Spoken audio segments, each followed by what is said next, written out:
আসসালামু আলাইকুম, আশা করি তোমরা সবাই ভালো আছো। ম্যানেজমেন্ট অ্যাকাউন্টিংয়ের অষ্টম অধ্যায় ফ্লেক্সিবল বাজেটের ম্যাথগুলো আমরা করছিলাম।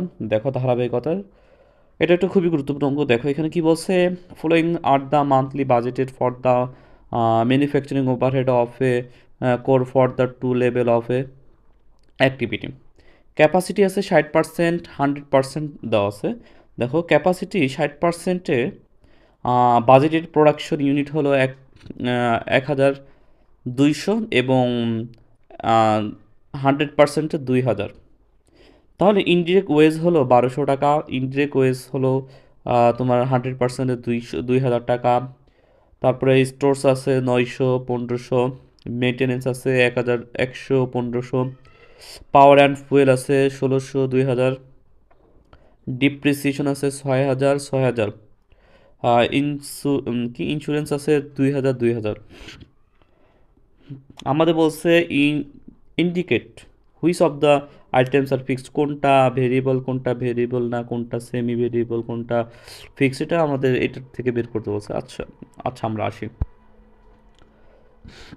একটা জিনিস দেখো, ইনডিরেক্ট ওয়েজেস টোটাল ছিল কত, 12,000। 1,200 ইউনিটের মধ্যে টোটাল ছিল 1,200 টাকার। তারপরে ছিল মেটারিয়ালস 900, মেনটেন্স 1,100, 100, সরি 11, 1,100 ছিল, পাওয়ার ছিল 1,600, ডিপ্রিসিয়েশন ছিল 6,000, ইন্স্যুরেন্স 6,000, 2,000। ঠিক 2,000 ইউনিটের ক্ষেত্রে ছিল ইনডিরেক্ট ওয়েজেস 2,000, ম্যাটেরিয়ালে ছিল 1,500, মেনটেনেন্স ছিল 1,500, পাওয়ার অ্যান্ড ফুয়েল ছিল 2,000, ডিপ্রিসিয়েশন ছিল 6,000, ইন্স্যুরেন্স ছিল 2,000। তাই তো? এখন আমরা একটা কাজ করব। এই এই 1,200 দিয়া এই 1,200 ভাগ দিব, এইটা আইছে। এই 900-রে এটা দিয়ে ভাগ দিব, এটা আইছে। এই 1,100 দিয়া 1,100-কে 1,200 দিয়া ভাগ দিব, তাহলে এটা আসবে 1,600 টাকা। 1,600-কে আমি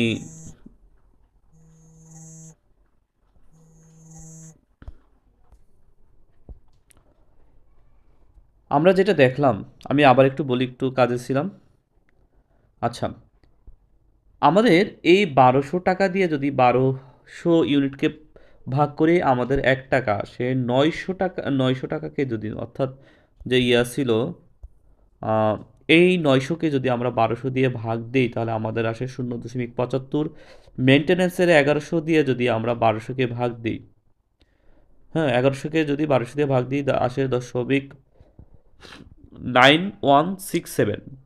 ঠিক পাওয়ার অ্যান্ড ফুয়েলের 1,600 টাকাকে আমরা যদি 1,200 দিয়ে ভাগ দিয়ে আসে 1.333। Depreciation 6,000, insurance 6,000।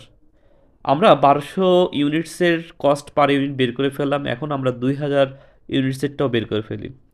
এখানে 2,000 যে ছিল, ওই 2,000-কে 2,000 দিয়ে ভাগ দিয়ে 1 টাকা আসে। 1,500 দিয়া 1,500-কে যদি 2,000 দিয়ে ভাগ দিই 0.75 আসে। এই 1,500 যদি আমরা 2,000 দিয়ে ভাগ দিই তাহলে 0.75 আসে। 2,000-কে যদি আমরা 2,000 দিয়ে ভাগ দিই 1 টাকা আসে।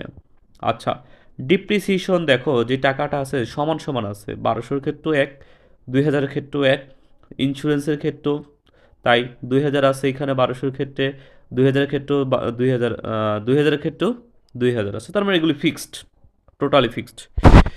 যে যে অংশটা ফিক্সড থাকে সেই অংশটা সব জায়গায় একই থাকে। হ্যাঁ, এই জন্য ডিপ্রিসিয়েশন আর ইন্স্যুরেন্স ফিক্সড বলা যাচ্ছে। দেখো এই এটার পার ইউনিট আর এটার পার ইউনিট সেম, এই জন্য এটা ভেরিয়েবল কস্ট। পার ইউনিট যদি সেম থাকে তাহলে বুঝবা এটা কি ভেরিয়েবল কস্ট। দেখো এইটার আর এটা সেম আছে, কস্ট পার ইউনিট যদি সেম থাকে বুঝবা এটা ভেরিয়েবল কস্ট। কথা বুঝাইতে পারছি? কস্ট পার ইউনিট যদি সমান থাকে তাহলে একে বলবো আমরা ভেরিয়েবল কস্ট।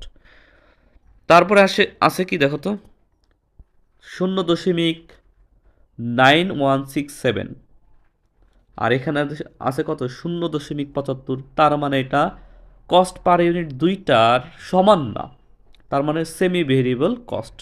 এখানে লেখা আছে total cost because total and per both are not fixed, কোনোটাই ফিক্সড না।